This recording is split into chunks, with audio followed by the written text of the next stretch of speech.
আমরা শুনলাম ওনার স্বাগত ভাষণ ডক্টর জাকির হোসেন লস্কর মহাশয়। এবার আমি অনুরোধ করব পার্থ কর্মকার মহাশয়কে আমাদের কিছু যদি মূল্যবান কথা উনি বলেন। অধ্যাপক পার্থ কর্মকার।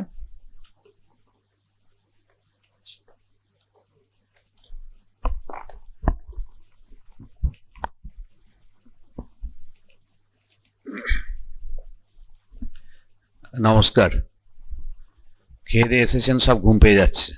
আমরা বলছি আমাদেরও ঘুম পাচ্ছে, আপনাদের তো পাবেনি। চুপচাপ শুনছেন, কোনো ফিজিক্যাল অ্যাক্টিভিটি নাই। তা আমি চাইবো যে আলোচনার মাধ্যমে হোক কাজটা। হ্যাঁ, ঠিক আছে। আপনারা কেন এসেছেন? ফার্স্ট হচ্ছে কেন এসেছেন বলুন, কি কারণে এসেছেন? আজকে খেয়ে দিয়ে রবিবারের দিন এসেছেন কেন? একজন বলুন একটুখানি। যে কিছু জানার জন্য, তাই তো? মেনলি আমার ছেলেকে তৈরি করার জন্য যদি কিছু হেল্প পাই, তাই তো? ঠিক বলছি তো? এটা হচ্ছে আসল মনের চাহিদা। ছেলে মেয়ে মানে চাইল্ড আমার বলা ভুল হয়েছে, অবশ্যই ঠিক বলেছেন। হ্যাঁ, বলবেন, ইন্টারাকশন করবেন। আমাদের ছেলে মেয়েদেরকে তাদের মূল্যবোধ শেখানোর জন্য, তাকে বড় করার জন্য আমাদের অ্যাজ প্যারেন্ট কী করণীয়, ঠিক আছে, সেই জায়গাতেই আমি একটু কিছু কথা বলার চেষ্টা করছি। এবং প্রত্যেকে বলবো ইন্টারাক্ট করবেন আমার সঙ্গে, তাহলে আমার মনে হয় আমার আলোচনাটা একটু ভালো হবে, ঠিক আছে? আর ভাবনা লাগে বলবেন, সঙ্গে সঙ্গে স্টপ করে দেবো। আমাকে বিরাট বড় একটা টপিক এবং মানে বিরাট বড় প্রশ্ন, 20 নম্বরের প্রশ্ন আমাকে পাতা দেওয়া হয়েছে একটা, এই পাতার মধ্যে লিখতে হবে। যার ফলে আমি কি পয়েন্টগুলি কিছু কিছু বলার চেষ্টা করব। অলরেডি ম্যাডাম স্যার সব বলে দিয়েছেন, সব আলোচনা হয়ে গেছে। আমি সেখান থেকে কিছু কিছু জিনিস পয়েন্ট ওয়াইজ কিছু বলার চেষ্টা করব। দেখুন, আমাদের টার্গেট কি থাকে? আমাদের আজকে যারা এসছি, আমাদের টার্গেট ছেলে মেয়ে ফার্স্ট হচ্ছে প্রতিষ্ঠিত হোক, যে আমার ছেলে মেয়ে ভালো করে পড়াশোনা করুক, একটা ভালো চাকরি পাক, ভালো মানুষ হোক, মোটামুটি এটুকু আমাদের ডিম্যান্ড। দেখুন, এবং আর একটা জিনিস থাকে আমাদের মধ্যে, কি না, আমি জীবনে যেটা হতে পারিনি, আমার শখটা আমি ছেলের মাধ্যমে, মেয়ের মাধ্যমে পূরণ করার চেষ্টা করি, ঠিক তো? ধরুন আমার ডাক্তার হওয়ার ইচ্ছে ছিল, বাবা চেষ্টা করেছিল, আমি পারিনি। আমি যেভাবে হোক আমার ছেলেকে ডাক্তার করব, এটা অনেকের টার্গেট থাকে। আমি আজকে প্রথমেই এখান থেকে শুরু করছি যে এই যে চিন্তা, আপনার কি ভালো লাগে, আপনার ভালো লাগা ছেলের ভালো লাগা নাও হতে পারে। কাজে আপনি হতে পারেননি সেই জিনিসটা ছেলের উপর চাপাবেন, অ্যাজ গার্জেন কখনো করবেন না। এটা আমার রিকোয়েস্ট, একান্ত অনুরোধ। প্রথম যেটা করতে হবে, know your child.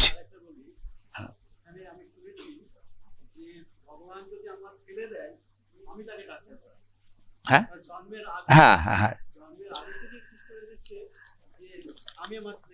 Right right right.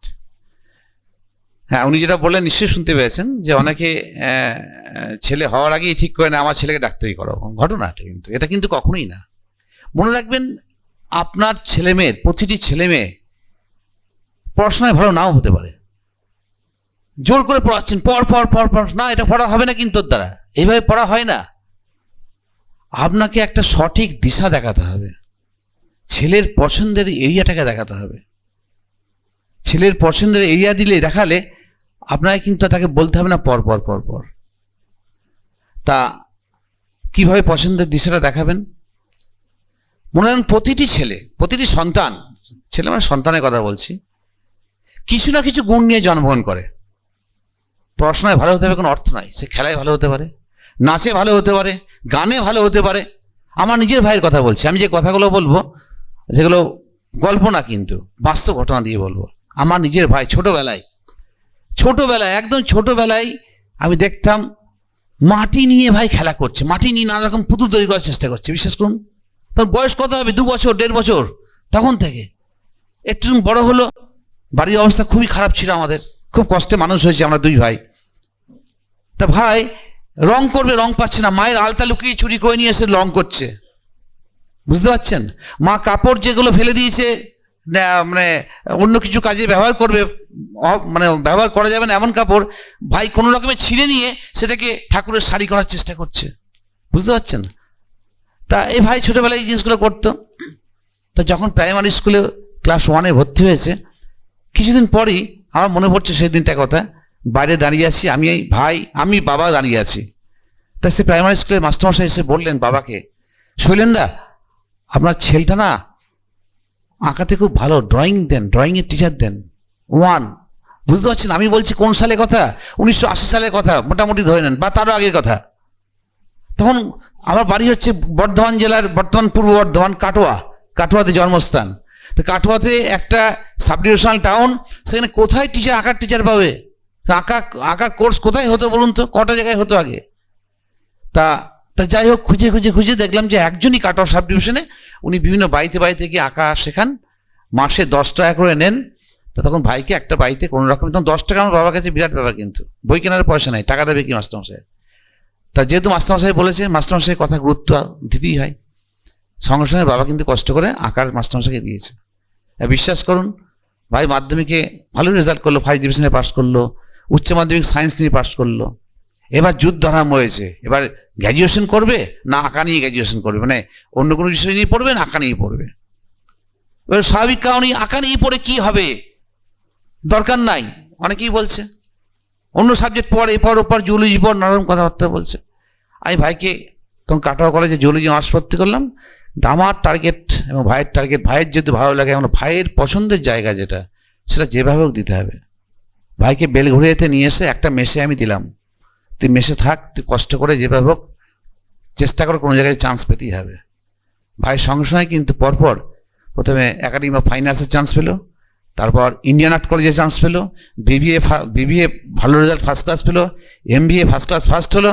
ভাই কিন্তু এখন আঁকা নিয়ে মুম্বাইয়ে বিরাট বড় কোম্পানিতে পোস্টেড, যেটা পড়াশোনা করতে পারতো কিন্তু আমি জানি না। কারণ কি, ওকে ওর ফেভারিট জায়গাতে, আমি পছন্দের জায়গাতে ওকে আমি দিতে পেরেছি।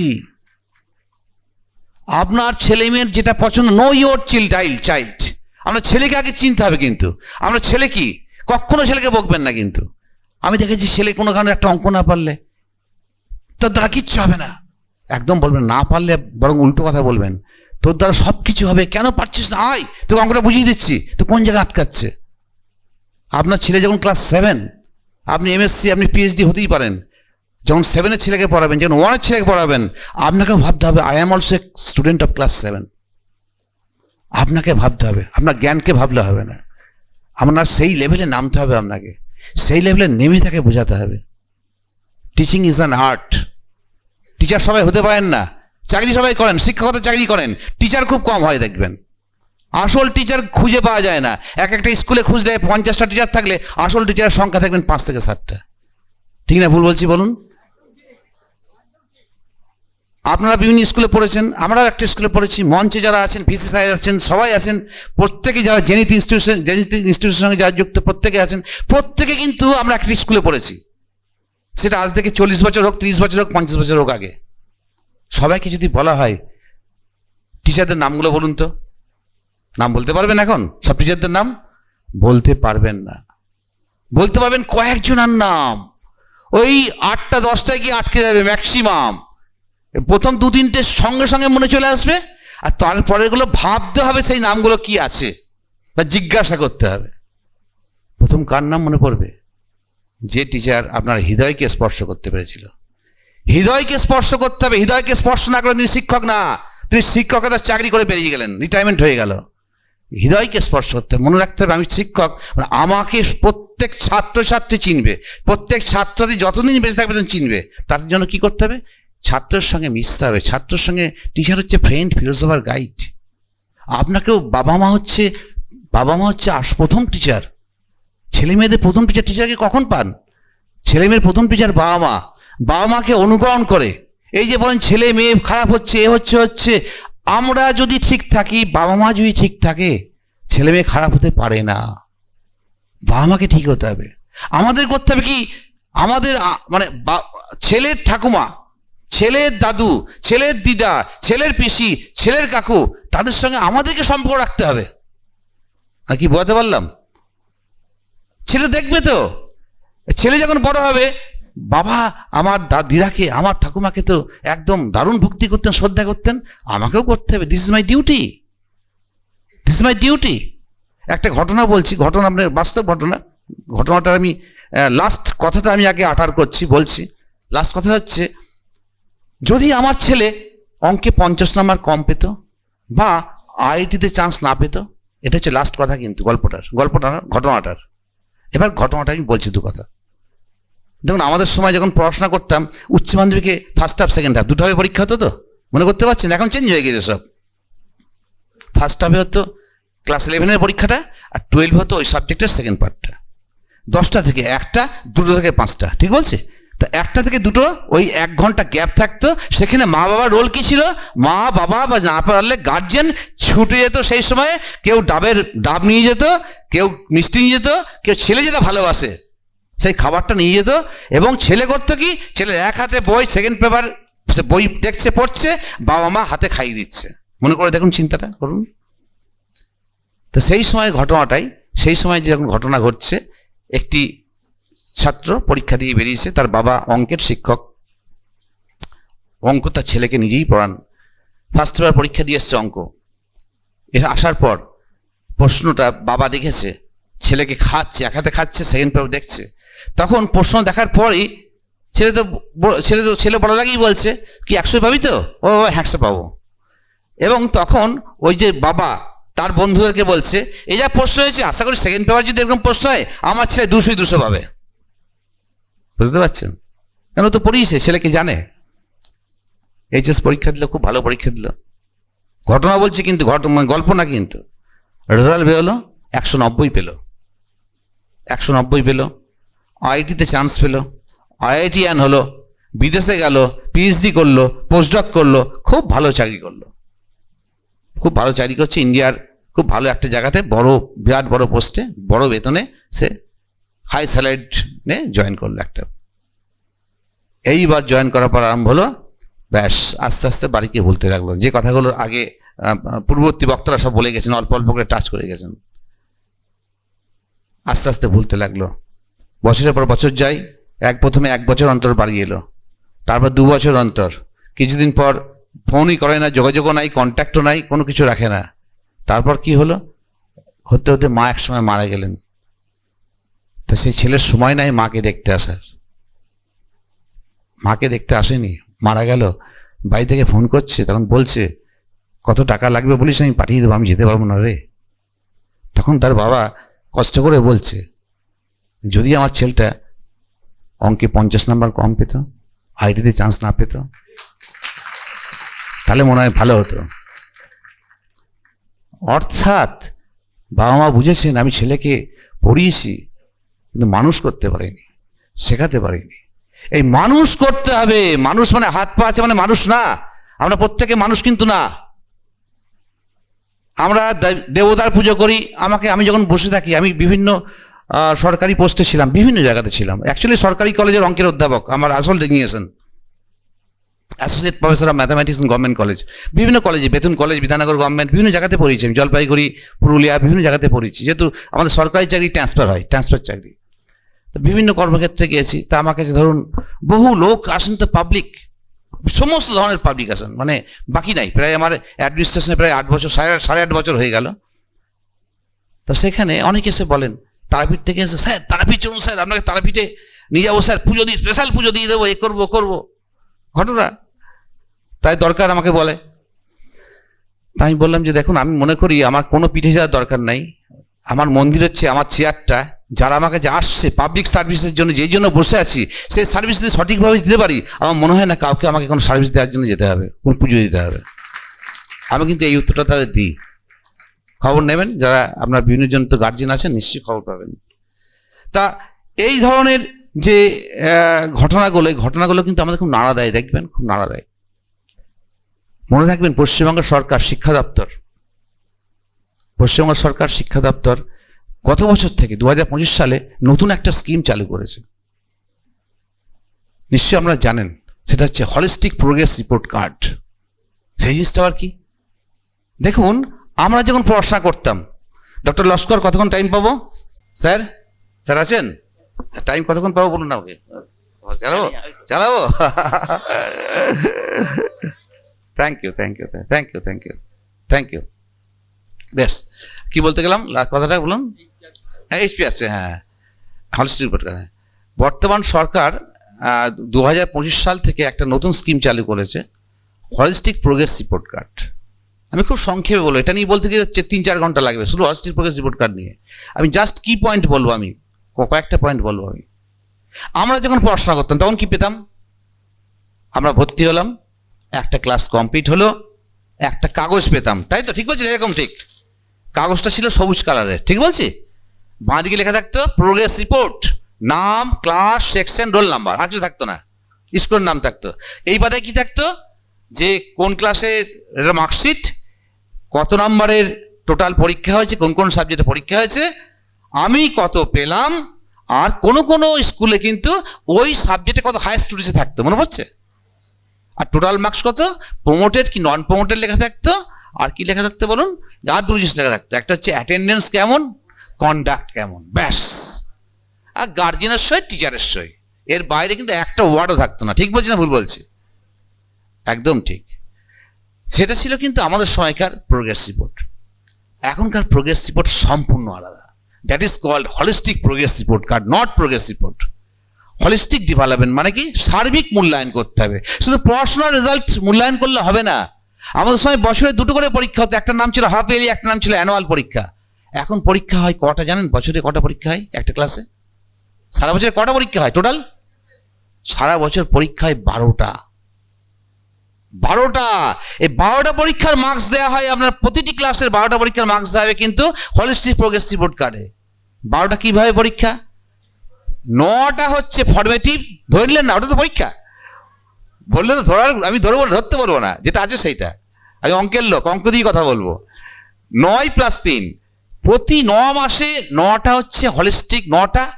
আর জানুয়ারিতে একটা পরীক্ষা হচ্ছে ফর্মেটিভ পরীক্ষা, ফেব্রুয়ারিতে একটা ফর্মেটিভ, মার্চে ফর্মেটিভ, এপ্রিলে হচ্ছে বলুন সামেটিভ।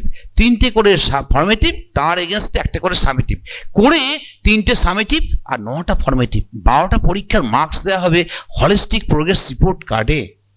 নট অনলি দ্যাট, সেখানে আছে কি যেটা এই জেনেটিক ইনস্টিটিউট করতে চলেছে, কি personality development and life skills. Life skills very very important in life. পড়াশোনা চুলোই যাক আমরা ছেলের, লাইফ স্কিল তৈরি করুন। আগে লাইফ স্কিল তৈরি করুন। লাইফ স্কিল আগে দরকার। লাইফ স্কিলটা কি? পশ্চিমবঙ্গ সরকার 15টা লাইফ স্কিলের কথা উল্লেখ করেছে, 15টা। আর আমি দেখবে, আমি বা আপনিও যদি ভাবেন ওর সঙ্গে আরো খান 10 যোগ করলে, 25টা যোগ করলে টোটাল লাইফ স্কিল হয়ে যাবে। যদি বলা হয় আপনার পাড়ায় সব থেকে বড় লোককে, আপনি খুঁজবেন কি কার কাছে কত টাকা আছে, তাই তো? ওসব দিন শেষ। আপনার পাশের লোকের কাছে ধরুন 1 কোটি টাকা আছে, কোনো রোগ হলো, দুটো রোগে হলো, 40-80 লাখ টাকা চলে গেল, বড় হাসপাতালে ভর্তি হলো, 1 বছর ভর্তি থাকলো, ক্যান্সার পেশেন্ট, 1 লাখ 1 কোটি 2 কোটি টাকা চলে যাবে কি যাবে না? একদিনে 25,000 টাকা করে বিল হয়, এমন বর্তমান কিছু কিছু রোগ আছে, একদিনে 25,000 টাকা করে। তো কদিনে 1 কোটি টাকা আমরা শেষ হয়ে যাবে। কিন্তু বর্তমান যুগে NEP 2020 দাঁড়িয়ে কে বড় লোক, কার কাছে কত বেশি স্কিল আছে। স্কিল কোনোদিন চুরি করতে পারবে না, টাকা চুরি করতে পারবে, টাকা চলে যাবে, স্কিলকে ক্ষয় করা যাবে না, স্কিল কেউ নিয়ে নিতে পারবে না। স্কিল তৈরি করুন ছেলে মেয়েদের। লাইফ স্কিল তৈরি করলে কিচ্ছু করতে হবে না, আপনাকে পড়ানোর দিকে মনে দিতে হবে না। আমি একসময় চাকদাতে থাকতাম, যেহেতু ট্রান্সফার জব বললাম না, বিভিন্ন সময় কর্মজীবনে ট্রান্সফার জব, একসময় চাকদাতে থাকতাম। চাকদাতে বিশ্বাস করুন, একটা দোকানে গিয়েছি, দোকানে গিয়ে সেই ছেলেটাকে খুব ভালো লেগেছে আমার। ছেলেটাকে আমি জিজ্ঞাসা করলাম, তুমি কিভাবে এই লাইনে এসেছো, তোমার এত ভালো ব্যবহার, এত ভালো ব্যবসা করছো? তো তখন বললো, আমি ছোটবেলায় না আমার পড়াশোনা একদম ভালো ছিলাম না, বাবা মা খুব বকতো, কিন্তু আমার ব্যবসা ভালো লাগতো, ব্যবসা করতে ভালো লাগতো। তা মাকে আমি বলেছিলাম, মা আমাকে একটা কাপড়ের দোকানে কাজে লাগিয়ে দিয়েছিল। বুঝুন, 10-12 বছর বয়সে ছোটবেলা থেকে কাপড়ের দোকানে সে কাজ করছে। তখন ওই কাপড়ের দোকানে কাজ করতাম এবং আমাকে মাঝে মাঝে বড় বাজার যেতে হতো, ওখানে সব পাইকারি কাজগুলো করতে হতো, আমি দেখাশোনা করতাম। আস্তে আস্তে যখন বড় হলাম, যখন বয়স আমার 22-23 হয়ে গেল, আমি কিন্তু নিজে ব্যবসা করা শুরু করলাম। আর তখন বয়স হচ্ছে ধরুন 38-40 হবে, আমি বলছি 2013-14 সালের কথা বলছি, তখন চাকদা শহরে থাকতাম আমি। তখন বলছে যে আমার বর্তমানে 12টা দোকান, 12টা গদি আছে, কলকাতায় আমার নিজস্ব হাট আছে, আমার আন্ডারে 100টা পরিবার চলে। আমি কত ইনকাম করে আমি নিজে জানি না, আমি চাকরি করে কিছুই করতে পারতাম না। আমি খুব ভালো আছি।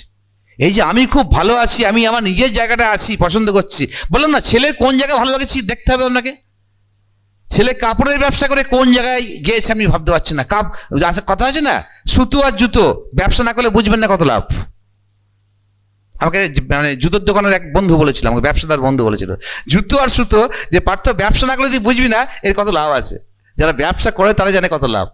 যার ফলে কখনো ভাববেন না আমার ছেলেকে চাকরি করতেই হবে, আমার ছেলেকে ডাক্তার হতেই হবে, আমার ছেলেকে প্রফেসর হতেই হবে, নাহলে জীবন শেষ। কখনো ভাববেন না। আপনার ছেলে যেটা হতে চায় সেটা করুন, যেটা হতে চায়। আমি 1999 সালে কথা বলছি, তখন আমি প্রথম স্কুল সার্ভিস কমিশন দিয়ে প্রথম স্কুল অ্যাটেস্ট জয়েন করি। জয়েন করার পর তখন একজন ডাক্তার বললেন যে পার্থ, এক কাজ করো, তুমি একটু ডায়েটিশিয়ানকে দেখিয়ে তোমার ডায়েটটাকে ঠিক করো। আমি জাস্ট পয়েন্টটা বলছি, কি কারণ সেটা গল্প করছি না, কথাটা বলছি না। তখন ডায়েটিশিয়ান খুঁজছি, কাটোয়া ডায়েটিশিয়ান কোথায় পাবো? একজন চোখের ডাক্তার আমাকে খবর দিলেন, কসবাতে একজন ম্যাডামের খবর দিলেন। আমি কাটোয়া থেকে চলে এলাম কসবা। আসার পর সেই ম্যাডাম আমাকে একটা প্রেসক্রিপশন করে দিলেন, আর টোটাল টাইম বোধহয় 15 থেকে 20 মিনিট নিলেন। আমার ওজন মাপলেন, কথাবার্তা জিজ্ঞাসা করলেন, প্রেসক্রিপশনগুলো দেখলেন, দেখে উনি একটা প্রেসক্রিপশন করে দিলেন, দিয়ে করে বলছে যে 500 টাকা দেন। বুঝুন, 500 টাকা। তার সঙ্গে সঙ্গে আমি 500 টাকা যখন দিচ্ছি, আমি মনে ভাবছি আমি মাস্টার ডিগ্রি করেছি, আমি পিএইচডি করেছি ম্যাথামেটিক্সে। আমার যদি কোনো ছাত্রকেও যদি আমি টিউশনও পড়াই, মাস গেলে তখন 200 টাকার বেশি দিত না, আর আমি এখানে এসে 15 মিনিটে 500 টাকা দিয়ে দেবো। কিন্তু উপায় না, দিতে হলো, আমাকে দিতে হবেই। তার এটা 500 টাকা তার রেট, আমি দিলাম। তা ওই ম্যাডাম, উনি ডায়েটিশিয়ানের জন্য একটু পড়াশোনা করেছেন, দিয়ে ডায়েট চার্জ করে যাচ্ছেন। তা অর্থাৎ সেই ম্যাডাম যে ইনকাম করে আমাদের মাস্টার থেকে অনেক বেশি, এখন 5,000 টাকা নেবে। 1999 সালে 5,000 টাকা, 500 টাকা হলে এখন সে 5,000 টাকা নেবে। তাহলে বুঝতে পারছেন, একটা পেশেন্টে 5,000 টাকা। যার ফলে আপনার ছেলে মেয়ের ফেভারিট জায়গাটা খোঁজার চেষ্টা করুন। ইনকামের জায়গা প্রচুর আছে, প্রতিষ্ঠা হওয়ার জায়গা প্রচুর আছে। মূল্যবোধ শেখান, ছেলেদেরকে মানুষ করে তুলতে হবে। তার আগে নিজেকে ঠিক থাকতে হবে। কিন্তু নিজে ঠিক না থাকলে, আমি নিজে খারাপ, আমি অঙ্কে 100 পাইনি, আমি চাই আমার ছেলে 100 পেতে। বহু গার্জিয়ানসে বলছে আমার ছেলে নাম্বার পাচ্ছে না। বলে একদম বকবেন, আপনি কত নাম্বার পেয়েছেন দেখান তো, মার্কশিটটা আপনি কত পেয়েছিলেন? নিজের মার্কশিটটা নিজে পেয়েছেন 30, ছেলে পেয়েছে 70, আপনি বকছেন ছেলেটাকে? নাম্বারের পিছনে ছুটবেন না, কিচ্ছু হবে না। আমি বল দিচ্ছি, নাম্বার পেয়ে 100 পেয়ে কিচ্ছু হবে না। কখনো ভাববেন না 100 পেলে জীবনে সবকিছু হয়ে যাবে। কারণ কি, বর্তমান মাধ্যমিকে ধরুন, মাধ্যমিক ফার্স্ট পেলেন, কথা বলছি, এইচএসে ভালো রেজাল্ট করলো, তারপর যখন কম্পিটিটিভ পরীক্ষায় যাবেন, সে ডাক্তারি পরীক্ষা হোক, কলেজ সার্ভিস কমিশনের নেট পরীক্ষা বলুন, সেট পরীক্ষা বলুন। আমরা যখন নেট সেট পরীক্ষায় পাস করেছিলাম, বহু আগের কথা বলছি, তখন কিন্তু 200 নম্বরের কিন্তু ডেসক্রিপটিভ লিখতে হতো। 200 নম্বর ডেসক্রিপটিভ ছিল, আর এমসিকিউ ছিল 200 নম্বর, 400 নম্বর পরীক্ষা। ফর ইউর ইনফরমেশন, বর্তমানে যত পরীক্ষা হয় সমস্ত পরীক্ষাতে এমসিকিউ, মাল্টিপল চয়েস কোশ্চেন। কোনো পরীক্ষাতে সালোক সংশ্লেষ কাকে বলে ব্যাখ্যা করো, আসবে না। তাৎপর্য উল্লেখ করো, আসবে না। পার্থক্য লেখেও আসবে না। টিকা লেখেও আসবে না। সংক্ষিপ্ত বিবরণ দাও, আসবে না। যা জানো লেখো, আসবে না। আসবে কি এমসিকিউ ধরনের প্রশ্ন। সেই এমসিকিউ প্রশ্নের আবার আলাদা কাঠিন্য, আলাদা ব্যাপার আছে, কিন্তু সেটা বলতে গেলে আবার আলাদা আমার একটা লেখা বেরিয়েছিল এমসিকিউ প্রশ্ন নিয়ে। দেখবেন, যদি পায়েন পরে যোগাযোগ করবেন, আমি পাঠিয়ে দেবো, লস্কর স্যারকে আমি পাঠিয়ে দেবো। তা এমসিকিউ প্রশ্ন, এমসিকিউ করতে কারা পারবে? যে প্রশ্নের উত্তর করা খুব টাফ, কিন্তু আমরা বলি এমসিকিউ করে যে সব শেষ করে দিল, কখনো না। একটা এমসিকিউ এর প্রশ্নের উত্তর করতে গেলে তার কনসেপশনটা কোন লেভেলে থাকতে হবে ভাবতে পারবেন না। কোন লেভেলে থাকতে হবে ভাবতে পারবেন না। যে 4টে অপশন দেওয়া থাকে, আমরা 4 জন যদি থাকেন, দেখে মনে হবে এটা অ্যান্সার, কেউ বলে বিটা অ্যান্সার, কেউ সিটা অ্যান্সার, কেউ ডিটা অ্যান্সার। যার জন্য দেখবেন টেট পরীক্ষায় প্রতিবার কিন্তু কোর্টে কেস হয়। আমি নিজে টেট পরীক্ষায় 22 সাল থেকে করছি, 22 সাল থেকে, 22-এর টেট, 23-এর টেট আমরা নিজে হাতে করেছি। যতই প্রশ্ন করুন না কেন, কোর্ট কেস হবেই। কারণ কি, আমার মনে হচ্ছে এই অ্যান্সার, বিও নাও হবে না। কারণ কি, অ্যান্সারগুলো যে থাকে, 4টে অপশন থাকে, ওগুলো অ্যান্সার বলা হয় না, জানেন তো। 4টে অপশনের মধ্যে একটাকে বলা হয় কি অ্যান্সার, আর বাকি 3টা হয় ডিস্ট্রাক্টার। ডিস্ট্রাকশন করবে, ডিস্ট্রাক্ট করবে আপনাকে, মনে হবে এটা হতে পারে, এটা হতে পারে। অর্থাৎ একটা অঙ্ক যখন দিচ্ছি, অঙ্ক দিয়ে এমন অপশন দেওয়া থাকবে, অঙ্কটা করতে গিয়ে যে যে জায়গায় ছেলেমেয়েরা ভুল করে সেই ভুলগুলো ধরে দেয় একটা অপশন, কনসেপশনে হোক ক্যালকুলেশনের হোক। বুঝতে পারলাম? যার ফলে দেখে মনে হবে না এটা হতে পারে, একজন এটা মনে হবে এটা হতে পারে। কি অ্যান্সার কিন্তু একটা, 4টে যে অ্যান্সার থাকে, একটা অ্যান্সার, আমি অঙ্কের ল্যাঙ্গুয়েজ যদি বলি, 4টে অ্যান্সারের মধ্যে একটা অ্যান্সারের অ্যান্সার হওয়ার, একটা অপশনের অ্যান্সার হওয়ার প্রবাবিলিটি 1/4, একটার 1/3, একটার 1/2, একটা 1 যেটা যে অ্যান্সারের প্রবাবিলিটি 1 অপশনের, সেটা হচ্ছে কি অ্যান্সার। সেটি হচ্ছে পরীক্ষায় কিন্তু ওটাকেই মার্ক করা হয়। বাকি যতই কোর্ট কেস করা হোক না কেন আমরা জিতবো, কারণ কি আমাদের কাছে কি অ্যান্সারটা আছে, কেন কি অ্যান্সার সেটা বলার জায়গা আছে। বেশ, সেসব বলে আর লাভ নাই, ওসব গল্প আলাদা। বেশ, এইবার মনে রাখবেন, আমি মাত্র 3টে পয়েন্ট বলেছি, 30টা পয়েন্ট লেখা আছে, অতটা যাব না। এইবার যে ওই যে লাইফ স্কিলের কথা বলছিলাম, HPRC লাইফ স্কিলকে তৈরি করুন, যেটা জেনিত করতে যাচ্ছে। লাইফ স্কিলের মধ্যে সমস্ত কি স্কিল কিন্তু ইম্পর্টেন্ট। তার মধ্যে 1 নাম্বার স্কিল হচ্ছে communication skill. Very very very important. আমি বলছি, আমি কিভাবে বলছি দ্যাট ম্যাটার্স। আমার প্রতিটি অডিয়েন্স আমার কথা শুনতে পাচ্ছে কিনা, আমাকে বুঝতে পারছে কিনা, আমাকে সেটা ভাবতে হবে। The communication power, communication skill is very very important skill in life, not only in education.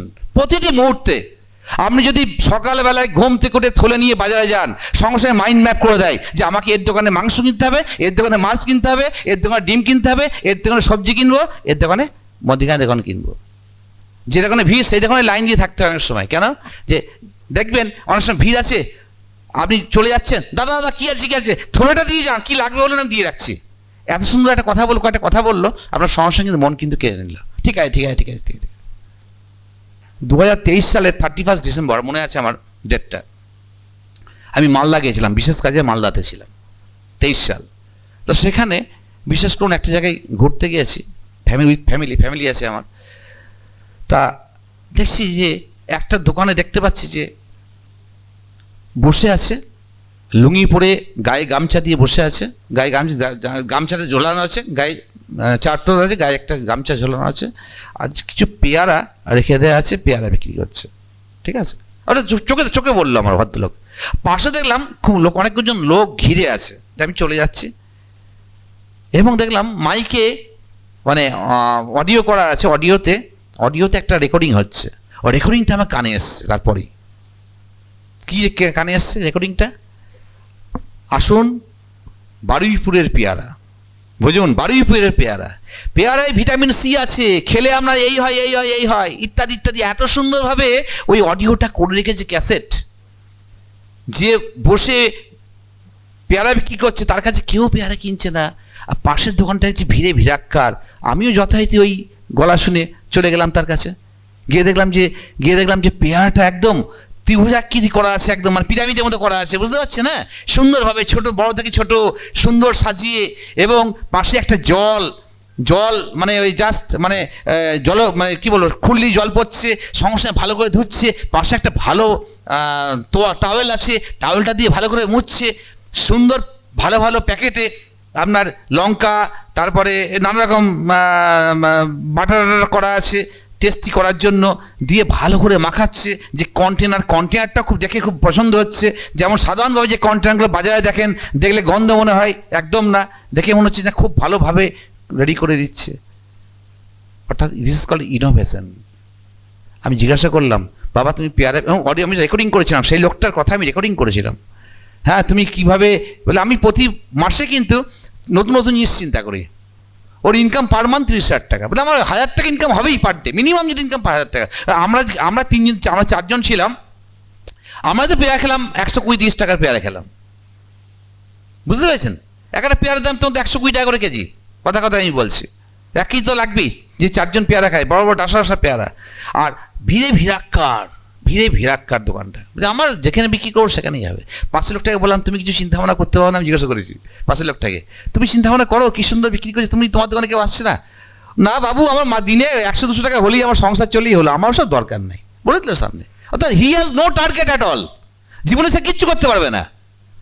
জীবনে কিছু করতে গেলে আপনাকে টার্গেট করতে হবে। আপনার goal, you must have a big goal. একটা বিগ গোলটা কি? লাইফের শেষে গোল, লাইফের শেষ। আপনাকে গোলটা করতে হবে, আমার ছেলেকে ভালোভাবে প্রতিষ্ঠিত করতে হবে। দিস ইজ ইয়োর গোল। আপনার ছেলের গোল কি? আমাকে বড় হলে এইভাবে এই জায়গাটা আমি রিচ করতে হবে, আমি ভালো মানুষ হব, আমার মধ্যে সব কিছু থাকবে এবং আমাকে কিন্তু এই জায়গাটা যেতে হবে। যতই ভালো মানুষ হোক, পয়সা তো আমার লাগবে, জীবনে তো ইনকামটা তো করতে হবে। টার্গেট করাতে হবে, বড় গোল করতে হবে, আর বড় গোলটাকে ভেঙে ভেঙে ছোট গোলে ভাগ করতে হবে। প্রচুর ছোট গোলকে যোগ করলে বড় গোলটা পাবে। ঠিক না ভুল বলছি বলুন? এখন ক্লাস 7-এ পড়ছে আপনার ছেলে, এখনো টার্গেট হচ্ছে ক্লাস 7-এর রেজাল্ট ভালো করা। এখন টার্গেট করলে হবে না মেডিকেল চান্স পেতে হবে টার্গেট থাকলে, কখনো না, নেভার ডু দ্যাট। 7-এ ভালো রেজাল্ট করতে হবে, 8-এ ভালো রেজাল্ট করতে হবে। যেহেতু মেডিকেল, তার জন্য ফিজিক্স, কেমিস্ট্রি, বায়োলজির জায়গাতে বেশি স্ট্রেস দেবো, অঙ্কে বেশি স্ট্রেস দেবো না। জোর করে কিছু করাবেন না। আমার নিজের ছেলের কথা বলছি। নিজের ছেলে মাধ্যমিক পাশ করলো। মাধ্যমিক পাশ করার পর এবার এইচএসে আর্টস নেবে না সায়েন্স নেবে, আপনার মধ্যে দেখবেন দোদুল্যমান থাকে, একটা দুটো জায়গাতে দোদুল্যমান থাকে। বলে দিচ্ছি কখন, যখন ছেলে একদম স্কুলে ভর্তি করবেন, ফার্স্ট টার্গেট হয় আমি সিবিএসসি দেবো না আইসিএসসি দেবো না ওয়েস্ট বেঙ্গল বোর্ড দেবো। ঠিক না ভুল বলছি বলুন? এবং 50 জনকে জিজ্ঞাসা করবেন, 50 জন এমন এমন উত্তর দেবে আপনি ঘাবড়ে যাবেন, নিজে কনফিউজড। আমি দেখেছি বহু জন। 1 নম্বরের প্রশ্ন। আর 2 নম্বর দেখবেন আর্টসে পড়াবো না সায়েন্সে পড়াবো। মনে মনে ভাবা হয় যে আর্টসে পড়লে জীবন শেষ, বৃথা। কখনো না, নেভার। আর্টস পড়ে কোথায় যেতে পারেন ভাবতে পারবেন না। কমার্স পড়েন, আর্টস কমার্স সায়েন্স বলে কিছু নাই। স্পেসিফিক যদি ধরুন ওই কিছু জায়গায় যদি বলেন ডাক্তার ইঞ্জিনিয়ার যদি বলেন, হ্যাঁ সেক্ষেত্রে আপনাকে সায়েন্সের সাবজেক্ট নিতে হবে। তো ডাক্তার হতে গেলে অঙ্ক নেওয়ার দরকার নেই, অঙ্ক ভাবনা লাগে কী দরকার, কেন অঙ্ক নিয়ে কী করবে, ওর দরকার নাই। তা ঠিক তেমনি যখন আমার ছেলে এই মাধ্যমিক পাশ করলো, 90% ওপরই নাম্বার পেলো, পাওয়ার পর যখন এবার কী পড়বে, সায়েন্স না আর্টস না কমার্স, সবাই পার্থ তুই ম্যাথামেটিক্সের পিএইচডি, তোর ছেলে অঙ্ক পড়বে না সায়েন্স পড়বে না, তুই কী করছিস? আর রিলেটিভরা বলছে ওর বড় মামা আইআইটির প্রফেসর, ওর বড় মামা একজন কেমিস্ট্রি পোস্টডক করে বিদেশে এসেছে, ও বলছে জাইবু ভুল করছেন, আপনি ছেলেকে সায়েন্স পড়ান, আমরা আছি। বড় সালেবাবু আইআইটিতে প্রফেসর, আইআইটি বলছে ওকে আইআইটিতে চান্স পাও, আইআইটিতে পড়তেই পারবে না। তোমাকে কে বললো আইআইটিতে পড়তে হবে? তোমাকে কে বললো? আমার ছেলে যেটা ভালো লাগে সেটা করবে। আমার ছেলে একদিকে, ছেলে সাহিত্যের ছেলে ইংরাজি ভালোবাসে, আমি কিচ্ছু করতে দিইনি, বিশ্বাস করুন। জোর করে ওকে আর্টস পড়িয়েছি, এমন সাবজেক্ট দিয়েছি যাতে ইংরাজিতে বেশি টাইম দিতে পারে। এবার এইচএস পাস করলো, ভর্তি। এবার সবাই বলছে কি করবি কর, কি হবে জীবনে, কি করবে? আমরা জীবনে কি করবে দরকার নাই, সে পরের ব্যাপার। জীবনে কি করবে ওর ব্যাপার, ওর ভালো লাগার বিষয়টাকে আমাকে কিন্তু ওকে দিতে হবে সঙ্গে। এবার যা করবে আমি জানি না, ও যা হোক করে খাবে, ওকে চিন্তা করতে হবে না। তারপরে এইচএস পাস করার পর ইংরাজি অ্যাডমিশন টেস্ট নন্দীপুর দিল। ও যে আগে থেকে টার্গেট ছিল বাবা যাদবপুর আমি পড়বো না, বিশেষ কোনো কারণে। ঠিক আছে, যাদবপুর দিতে কোনো অ্যাডমিশন টেস্ট দেয়নি, ফর্মও দেয়নি। নন্দীপুর দিল, প্রেসিডেন্সি করলো, তারপর আপনার বিভিন্ন জায়গাতে আপনার সেন্ট্রাল ইউনিভার্সিটিতে পরীক্ষা দিল। নন্দীপুরে 10 র্যাঙ্ক করলো, প্রেসিডেন্সিতে 16 র্যাঙ্ক করলো, সব জায়গায় চান্স পেয়ে গেল। কারণ কি, ওকে নিজের জায়গাতে, নিজের ভালোবাসার জায়গাতে আমি ঢোকাতে পেরেছি। আপনার কাজ হচ্ছে নিজের ভালোবাসার জায়গাতে ঢুকিয়ে দেন। সে আর্টসে হোক, সোশিওলজি হোক না কেন, পল সায়েন্স হোক না কেন, কোনো ভাববেন না, সমস্ত সাবজেক্টের দাম আছে। একজন ফিজিক্সের অধ্যাপক, একজন অঙ্কের অধ্যাপক, আর একজন সোশিওলজির অধ্যাপক মাইনে কি কম পাবে? 1 টাকা কম পাবেন, সবাই 1 টাকা এক মাইনে পাবে। সে স্কুলের শিক্ষক হোক, কলেজ শিক্ষক হোক, যে কোনো চাকরি করুক না কেন, কোনো ভাববেন না এই সাবজেক্ট পড়লেই ভালো হবে, অন্য সাবজেক্ট পড়লে খারাপ। প্রতিটি সাবজেক্টের সম্মান আছে, প্রতিটি সাবজেক্টের দাম আছে, আপনাকে টপ হতে হবে। বরং ফিজিক্স কেমিস্ট্রি ম্যাথামেটিক্স থেকে ওই আপনার আর্টস মানে পল সায়েন্স সোশিওলজিতে ভালো ছেলে ছাত্রছাত্রীদের সাধারণভাবে কম যায়, সেখানে যদি ভালো ছাত্রছাত্রী যায় তার রেজাল্ট খুব ভালো হবে। বিশ্বাস করুন, একটি ছেলের কথা মনে পড়ছে, তখন আমি চাকরি পাইনি, ডাক্তারের মেয়ে, অনেক আগের কথা বলছি আমি। তাকে পরীক্ষার দিনে, তার পরীক্ষা আগের দিন বলছে যে পার্থ একটু এসো মেয়েকে দেখিয়ে দাও, কাল তো অঙ্ক পরীক্ষা আছে, মাধ্যমিক পরীক্ষা আছে বুঝুন। তা আমি সকালে গিয়েছি, তা দেখছি যে একটা অঙ্ক হচ্ছে না, আজকে পরীক্ষা হচ্ছে না মনে ভাবলাম, মুখ দিয়ে বেরিয়ে গেছে, যদি বেরোনো উচিত ছিল না। পারমিতা তোমার দ্বারা অঙ্ক হবে না, ঠিক এই কথাটা বলে দিয়েছি আমি তাকে। হ্যাঁ বলে দিয়েছি, মুখ থেকে চলে এসেছে অটোমেটিক্যালি, বলা উচিত ছিল না, পরে বুঝেছি বলা উচিত ছিল না, কিন্তু বলে ফেলেছি তখন। অনেক আগের কথা বলছি আমি, আজ থেকে আমরা তখন 95, 96, 97 সালে কথা বলছি। তা বিশ্বাস করুন, সেই মেয়েটি মাধ্যমিক পাশ করলো, লেটার মার্কস পেয়েছিল, এইচএস পাস করলো, ভালো রেজাল্ট করে, খুবই ভালো রেজাল্ট, স্টার পেয়ে ভালো রেজাল্ট করেছে। তারপরে বাংলা অনার্স নিয়ে ভর্তি হলো যাদবপুর ইউনিভার্সিটিতে। ভর্তি হয়ে ফার্স্ট আমাকে কাছে আমার বাড়িতে গেল, দিয়ে প্রণাম করছে, স্যার আপনি আমাকে বলেছিলেন তোর দ্বারা অঙ্ক হবে না, আমি সেই দিনই কিন্তু বুঝেছি সত্যি অঙ্কটা আমার ভালো লাগে না, আপনি ঠিক ধরেছেন স্যার, আমি না বাংলা খুব ভালোবাসি, বাংলা নিয়ে কিন্তু আমি পড়বো, কিন্তু বাংলা নিয়েই যাদবপুর থেকে বলেছিল। যার ফলে আপনাকে দেখতে হবে আপনার ছেলের ফেভারিট জায়গাটা কোনটা, কি ভালো লাগছে। আমি লাইব্রেরি অ্যাসোসিয়েশনের একটা প্রোগ্রামে গেছিলাম, লাইব্রেরিয়ান স্কুলে লাইব্রেরি থাকে না, কলেজে লাইব্রেরি থাকে, তা লাইব্রেরি সায়েন্সের একটা অ্যাসোসিয়েশনের প্রোগ্রামে গেছিলাম। তা শরৎচন্দ্রের বাড়িতে হয়েছিল, প্রায় 200 জন লাইব্রেরিয়ান ছিলেন, মানে বিভিন্ন কলেজ ইউনিভার্সিটি স্কুলের লাইব্রেরিয়ানরা ছিলেন সেখানে। তা সেখানে আমি কথা বলতে বলতে ওনাদেরকে একটা প্রশ্ন করেছিলাম, অডিয়েন্স এই জাস্ট বক্তব্যে একটু হাত তুলে জানাবেন, তাদেরকে বলেছিলাম যে কারা জীবনে প্রথম থেকে টার্গেট করেছিলেন লাইফে লাইব্রেরিয়ান হতে চায়, হাত কিন্তু একটাও ওঠেনি। লাইব্রেরিয়ান কারা পড়ে, প্রথমে অনার্স করলো, মাস্টার করলো, বিলিভ করলো, এমলিভ করলো, বিএড করলো, এমএড করলো, তারপরে কিছু করতে হবে, ইউনিভার্সিটি থাকতে হবে, তাহলে সব বিলিভ কর, এই কর, বিলিভ হলো, এমলিভ কর, টার্গেট নিয়ে কিন্তু আমি লাইব্রেরিয়ান হব, এই টার্গেট নিয়ে কিন্তু কেউ পড়াশোনা করেনি। কিন্তু টার্গেট নিয়ে লাইব্রেরিয়ান ছোটো থেকে টার্গেট নিয়ে পড়ে, তাহলে তার লাইব্রেরিয়ান সায়েন্স, তার ভালোবাসাটা আলাদা ভালোবাসা, সে রানিং ইয়ারে নেট পাবে, বিভিন্ন জায়গাতে সে তার কেরিয়ারটা অন্য জায়গায় চলে যাবে। বারবার করে বলছি প্রতিটি সাবজেক্টের মূল্য আছে, অনেক ছেলে মেয়ে আমার কাছে এসে বললে যে স্যার এখনই যেমন প্রাইমারি ইন্টারভিউ হচ্ছে, এসে বলছে স্যার পরীক্ষা দেবো 55,000, কালকে ইন্টারভিউ আছে আমাদের, এই সপ্তাহ পুরো ইন্টারভিউ চলবে, পরীক্ষা দিচ্ছি স্যার 55,000, আর সিট মাত্র 14,000, স্যার কি হবে স্যার? তাকে আমি প্রশ্ন করেছেন, তাকে আমি বললাম আচ্ছা তোমার চাকরির জন্য কটা সিট দরকার বলো, উত্তর দাও, অঙ্কের মাধ্যমে উত্তর দাও। আমার চাকরির জন্য একটা সিট দরকার, আর তোমাকে 1 নম্বরে হতে হবে, যাও তুমি চাকরি পাবে। 1 নম্বর হতে হবে, টার্গেটটা করতে হবে। আমাদের টার্গেটগুলো থাকে না, আপনাদের টার্গেট আমি ছেলেকে মানুষ করব, ছেলেকে তৈরি করবই, কেউ আটকাতে পারবে না। আপনাকে স্যাক্রিফাইস করতে হবে, টিচার গার্জেনকে ফার্স্ট স্যাক্রিফাইস করতে হবে। কিন্তু কালকে পরীক্ষা, আমি আগের দিন এই চ্যানেল, আজকে আমার সিরিয়ালটা দেখতেই হবে যেভাবে হোক, আস্তে আস্তে দিয়ে দেখলাম, ছেলেও দেখে, ছেলে মন পড়ে থাকবে কিন্তু চ্যানেলে, বিশ্বকাপ খেলা চলছে, আমাকে দেখতেই হবে, না আমাকে স্যাক্রিফাইস করতে হবে, আপনাকে ফার্স্ট স্যাক্রিফাইস করতে হবে ছেলেকে তৈরি করার জন্য, আর ছেলেকে স্যাক্রিফাইস করতে হবে তার গোলে রিচ করার জন্য। স্যাক্রিফাইসের প্রথম লেটার কি বলুন? প্রথম লেটারটা এস, তাই তো? এস, ABCDEFGHIJKLMNOPQRS, এসের পরে কি? টি, এসের পরে টি। অর্থাৎ আপনি যদি এস মানে স্যাক্রিফাইস করেন, আপনি আপনার টার্গেটে পৌঁছাতে পারবেন। এসের পরে টি আছে, ছেলেও টার্গেটে পৌঁছাতে পারবে, টার্গেটে রিচ করতে হবে, স্যাক্রিফাইস ছাড়া সম্ভব না। আবার আছে ই, মানে হচ্ছে এনজয়মেন্ট। আপনি এনজয় করছেন, টিভি দেখছেন, কি এনজয়, হাততালি, ছয় হয়েছে, খেলা দেখছেন, হাততালি দিচ্ছেন, এনজয় করছেন। পরের দিনে পরীক্ষা ছেলে, কিন্তু আপনি এনজয় করে যাচ্ছেন। ছেলে পরীক্ষা, দরজার তালা লাগিয়ে চলে গেলাম সিনেমা দেখতে জন্য। এনজয়ের ইয়ের পরে কি? এ মানে ফ্রাস্ট্রেশনে ভুগবেন পরে। এখন এনজয় করলে পরে ভবিষ্যতে ফ্রাস্ট্রেশন। অর্থাৎ আপনাকে কিন্তু স্যাক্রিফাইস করতে হবে অ্যাজ গার্জেন, এগুলো করতে হবে কিন্তু আপনাকে তৈরি করতে গেলে। রোল দেখুন, বহু কথা আছে আমার, আমি জানি সময় আর সময় নাই, বুঝতে পেরেছি, দেখছেন তো কিছুই বলতে পারিনি, কিন্তু আমি বিশেষ করে এই 4টে পয়েন্ট আটকে আছি। সব এই স্কিলের কথা যেটা বললাম একটু বলে, আর 4-5 মিনিট নিয়ে নিই আমি, ঠিক আছে?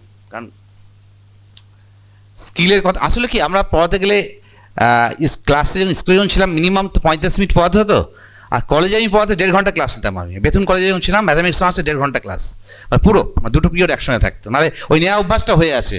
ক্লাস আরম্ভ হলেই আমার মনে হয় যে 1.5 ঘন্টা না বলতে পারলে হয় না, কিন্তু সেটা সম্ভব না। তো যাক, আমি একদম কনক্লুশনে চলে আসছি। সেটা হচ্ছে যে ওই যে স্কিলগুলো বললাম, তাদের কমিউনিকেশন স্কিলস ম্যাটার্স। তার মধ্যে মনে রাখবেন, যেটা ডক্টর লস্কর তার অতি কথাই বলেছেন, ভালো কথা বলেছেন, কমিউনিকেশন স্কিলের 2টো জিনিস কিন্তু ম্যাটার করে। 2টো জিনিস, বডি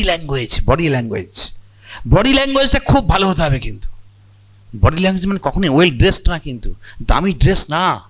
আপনি কিভাবে কথা বলছেন, চোখে আই টু আই কন্ট্যাক্টে কথা, আমি ভুলে গেছি, দেখবেন আই টু আই কন্ট্যাক্টে কথা বলে না। আমি কথা বলছি, কি বলছেন, ঘাট নাই দিচ্ছি পাশে, হ্যাঁ সামনে চোখে তাকাই, চোখে যদি কথা বলেন, আত্মবিশ্বাস বাড়বে, সেলফ কনফিডেন্স হবে আপনার। আত্মবিশ্বাস চাই। Self confidence is the most attractive personality of year life. Self confidence থাকতে হবে, তার জন্য আই টু আই কন্ট্যাক্টে কথা বলতে হবে। হ্যাঁ, তবে আই টু আই কন্ট্যাক্ট বুঝে শুনে, আপনি ম্যাডামের সঙ্গে কথা বলছেন, কতটা পরিমাণ আই টু আই কন্ট্যাক্ট করবেন, কীভাবে ঘাড় ঘোরাবেন, অ্যামাউন্ট অফ মানে আই টু আই কন্ট্যাক্ট, এটা কিন্তু ভাবতে হবে, নাহলে কিন্তু বিরাট বিপদে পড়তে পারেন। আর বডি ল্যাঙ্গুয়েজ যেটা বললাম, খুব মানে আমি দেখেছি এই ধরুন আজকে আমি এসেছি এখানে, অনেকের সঙ্গে নতুনের সঙ্গে পরিচয় হচ্ছে, ধরুন পরিচয় করতে এলেন কেউ, আপনার সঙ্গে অনেকে তো গার্জেন নতুন পরিচয় হবে, পরিচয় কিন্তু কেউ করিনি, দেখুন করিনি। এই পরিচয় থেকে কত কি হতে পারে ভাবতে পারেন? কত কি হতে পারে আমি বুঝতে পারছেন না। যারা কখনোই ভাববেন না যে আমরা এখানে আসি মানে এখানে যারা আছেন তারা কেউ না, আমাদের থেকে অনেক জ্ঞানীগুণী ব্যক্তি কিন্তু বসে আছেন, আমরা সেটা জানি না। ইন্টারাকশন যদি করেন, কথা যদি বলেন, অনেক কিছু পাবেন তাদের কাছ থেকে। প্রথম পরিচয়ে ফার্স্ট করা উচিত জানেন তো, হ্যান্ডশেক করা। হ্যান্ডশেক ভুলে গেছি আমরা। হ্যান্ডশেক যদি আমি হাত বাড়ান, আমি দেখেছি অনেকে হাতটা এইটুকু বাড়াচ্ছে, সবটা বাড়াচ্ছে না, আমি যেন হাত কেড়ে নেবো। হ্যাঁ, হ্যান্ডশেক আমি বাড়ালাম, হাত যেন কেড়ে নেবো। আবার দেখবেন কেউ কেউ থাকে এমন হ্যান্ডশেক করে, এমন জোরে হ্যান্ডশেক করবে চিরকাল মনে থাকে। আমার বন্ধু গেছে দেখা বলি, যার সঙ্গে দেখা হবে হ্যালো বন্ধু বলে হ্যান্ডশেক, বলো বাবা তোমার এই হ্যালো বন্ধু ঠিক আছে, কিন্তু জোরে হ্যান্ডশেক চলবে না। You must have a comfort handshake. হ্যান্ডশেকটাকে মজবুত হ্যান্ডশেক হতে হবে আমরা, যেন মনে রাখে সমাজে। এবার হ্যান্ডশেক বলে দেবে whether you are accepting him or her. ঠিক না ভুল বলছি বলুন? আপনি কিভাবে হ্যান্ডশেকটাকে তাকে অ্যাকসেপ্ট করছেন, বডি ল্যাঙ্গুয়েজ বলে দেবে। আমি যখন কথা বলছি, আমি যে কথাগুলো বলছি আপনারা শুনছেন, আপনাদের মুখ বলে দিচ্ছে কথাটা শুনছেন, কথাটা নিচ্ছেন। আমি যখন ক্লাস নেব, আমি যখন বলবো, আমার টার্গেট হবে এখান থেকে ওইটুকু 180 ডিগ্রি কনস্ট্যান্ট আমার চোখের আই ঘুরবে। কোনো ছেলে মেয়ে, কোনো ছাত্রছাত্রী অ্যাজ টিচার কোনো কিছু করতে পারবে না, দেখতে হবে আমাকে অ্যাজ টিচার। তা আপনাকে অ্যাজ গার্জেন দেখবেন সব থেকে মেন গুণ বললেন কমিউনিকেশন স্কিল, কথা বলা। একই কথা কতভাবে বলা যায় আপনি তো জানেন। এই কথার মার প্যাচে স্বামী স্ত্রীর ঝগড়া প্রতিনিধিত্ব চলছে। ঠিক না ভুল বলছি বলুন? বাস্তব জায়গা তো, যে কথাটা আমি কিভাবে বলবো, কথা বলাটা আমরা অন্য কিছু না, কিন্তু বড় জিনিস নিয়ে ঝগড়া হচ্ছে না, ছোট জিনিস নিয়ে ঝগড়া হচ্ছে। এবং কথাটা কিভাবে বলবো, আমি হেড স্যারের ঘরে আসছি, স্যার আমি আসতে পারি স্যার, স্যার আমি কি আসবো, কিছু না বলি স্যার আমি চলে এলাম, আমি আসছি স্যার, একই কথাগুলো একই। অর্থাৎ কথাগুলো বলার প্রকাশ করার যে এই ব্যাপার ম্যাটার্স, কিন্তু প্রতি মুহূর্তে ম্যাটার্স। তা যার ফলে আমি আর কিছুই বলতে পারলাম না, থাক, সবাই ভালো থাকুন। একটা কথা বলি, পরে সুযোগ সময় হলে আরও অনেক কথা বলার চেষ্টা করব। আমাকে লস্কর সাহেব দুদিন আগেই বলেছিলেন, তা কালকে আমি রাতে ভাবছিলাম কি বলবো কি না, কি বৃত্তান্ত। আমরা ছেলে মেয়েদের বলি যে কঠোর পরিশ্রমের বিকল্প নাই, তাই তো বলি তো, কঠোর পরিশ্রম, এটা বলে আমি শেষ করবো, আর আমি সময় নেবো না। আর 2-3টে গল্প ছিল আমাদের, আর বলা যাবে না। গল্প মানে ঘটনা, পরে হবে। অন্যান্য আছে, ব্যাপার আছে তো ওনাদের, পরে হবে। কোনো কি বলতে গেলাম বলুন? হ্যাঁ, কঠোর পরিশ্রম। এখন কিন্তু কঠোর পরিশ্রমের দিন কিন্তু আর নাই। এখন স্মার্ট, রাইট? আমাদের প্রত্যেকের হাতে একটা স্মার্টফোন আছে। এই প্রত্যেকের হাতে স্মার্টফোন আছে। স্মার্টফোন থাকলে স্মার্ট হওয়া যাবে না। আপনাকে you have to be smart in every respect. আপনি যে শুনছেন, শোনার মধ্যে স্মার্টনেস থাকতে হবে। আমি বলছি, বলার মধ্যে স্মার্টনেস থাকতে হবে। আমি খাচ্ছি, খাওয়ার মধ্যে স্মার্টনেস থাকতে হবে। আমি খেলছি, খেলার সময় স্মার্টনেস থাকতে হবে। প্রতি মুহূর্তে স্মার্টনেস থাকতে হবে। আমি যখন পড়ছি, পড়ার মধ্যে স্মার্টনেস থাকতে হবে। Do hard work in smart way. Hard work করতে হবে, মানে বেশি পরিশ্রম করতে হবে, কিন্তু হার্ডওয়ার্ক মানে কি, মানে স্মার্ট ওয়েতে হার্ডওয়ার্ক করতে হবে। আমি ঘুম থেকে উঠে যখন পড়তে লেগে গেলাম, ঘুম থেকে কী পড়ছি দিনে, সে পরীক্ষাতে আসবেই না, আউট অফ সিলেবাস পড়লাম, লাভ আছে? বা আমাদের যে ছেলে খুব পড়ছে, বা আমাদেরকে ছেলে বইয়ের কাছে, ছেলে কি করে, ছেলে বই খাতা নিয়ে বসে থাকে, পাশে মোবাইলটা থাকে, উঁকি মারে যে মা বাবা কাছে আসছে কি না। মা বাবা কাছে দিয়ে মোবাইলটা সরিয়ে দিলাম, মা বাবা যখন রান্না করছে শব্দ হচ্ছে, সঙ্গে সঙ্গে মোবাইল নিয়ে কাজ করতে আরম্ভ করলাম, আর মা উঁকি মেরে দেখছে যে ছেলে পড়ছে কিনা। পড়তে হবে স্মার্ট ওয়েতে। স্মার্টের প্রতিটি ওয়ার্ড কিন্তু খুব important. SMART, S for specific. আমি যখন পড়ছি, আমার পড়াটাকে স্পেসিফিক হতে হবে। It's must be specific. M for measurable, it must be measured. যা পড়ছি সেটাকে মেজার করা যাবে। আমি 1 ঘন্টা ঠিক করেছি, 1 ঘন্টা অঙ্ক করবো, 1 ঘন্টা যদি ভাবি আমি গোটা চ্যাপ্টারটা অঙ্ক করবো, তাহলে কমপ্লিট হবে না। তাকে মেজার করে রাখতে হবে 1 ঘন্টা এত করে জিনিস আমি কমপ্লিট করবো। তার জন্য দরকার রুটিন, তার জন্য diary maintain, very very important. ছেলে মেয়ে ডায়েরি কখন মেনটেন করবে? যেন মা বাবা ডায়েরি মেনটেন করবে। আপনি যদি রুটিন ডায়েরি মেনটেন করেন রেগুলার, আপনার ডায়েরি থাকবে ক তারিখে এলআইসি টাকা দিতে হবে, ক তারিখে ইলেকট্রিক বিল দিতে হবে। যদিও এখন আপনি মোবাইলেই করতে পারেন ডায়েরিটা, সে ডায়েরি মোবাইলে করুন, হার্ড করুন, অনলাইন করুন, আপনাকে করতে হবে। কিন্তু অভ্যাস করতে হবে ছেলেদের। কিন্তু ছেলেকে বলতে হবে তো যা যা কাজ করবি সকাল থেকে রাত পর্যন্ত সব তুই ডায়েরিতে মেনটেন কর, একেবারে টু ডু লিস্ট। 3টে রুটিনের অনেক ক্যাটাগরি আছে, যা ওটা আমি বলছি না। স্মার্টের যেটা বলে শেষ করছি, S for specific, M for measurable, A for achievable, যেটাকে অ্যাচিভ করা যাবে, আর ফর রিয়েলিস্টিক, যেটা বাস্তব সম্বন্ধ হবে, রিয়েলিস্টিক। শেষ করে দিয়েছি, শেষ করে লাস্ট ওয়ার্ড শেষ করে দিয়েছি। রিয়েলিস্টিক আর টি ফর টাইম বাউন্ড, ওই টাইমের মধ্যে আমার পড়াটা শেষ হবে। আপনাকেও আপনার জীবনের সব কিছুকে স্মার্ট করতে হবে। সকলে ভালো থাকুন। ডক্টর লস্করকে অসংখ্য ধন্যবাদ আমাকে প্ল্যাটফর্মটা দেওয়ার জন্য। আর বিশেষ করে যার কথা বলবো, যিনি আমাকে যোগাযোগ করে দিয়েছেন এর সঙ্গে, এই ইনস্টিটিউটের সঙ্গে, মিস্টার পার্থপ্রতিম বৈদ্য মহাশয়, যিনি যাদবপুর স্কুলের প্রধান শিক্ষক, তিনি আমাকে রিকোয়েস্ট করেছেন, স্যার এই প্রোগ্রাম খুব ভালো হয়, আসুন। আগেও রিকোয়েস্ট আসতে পারেনি, আজকে আসতে পারে, আমার খুব ভালো লাগলো। সকলে ভালো থাকবেন, আনন্দে থাকুন এবং হাসি মুখে থাকুন। নমস্কার।